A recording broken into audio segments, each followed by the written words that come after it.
మందులకి సప్లిమెంట్స్కి ఉన్న డిఫరెన్స్ సింపుల్గా చెప్తాను. మందులు ఏం చేస్తాయంటే సిమ్టమ్స్ని తగ్గిస్తాయి, ప్రాబ్లమ్ని కాదు. మీకు ఏవైతే ఇప్పుడు ఆ ప్రాబ్లం వల్ల పెయిన్ వస్తుంది, పెయిన్ కిల్లర్ వేసుకుంటారు, ఆ పెయిన్ని మాత్రమే తగ్గిస్తుంది, సిమ్టమ్ని మాత్రమే తగ్గిస్తుంది ఇన్స్టెంట్గా.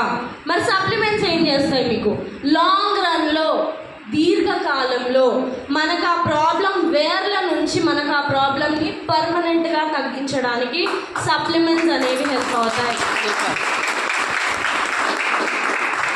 సో ఇక్కడ మనకి ఒక సైంటిస్ట్, క్యాన్సర్ని డిస్కవరీ చేసిన సైంటిస్ట్, ఈయన నోబెల్ ప్రైజ్ విన్నర్, ఈయన డాక్టర్ ఆటో వార్బర్గ్. ఈయన మనకి ఏం చెప్తున్నారంటే no disease including cancer can exist in an alkaline environment.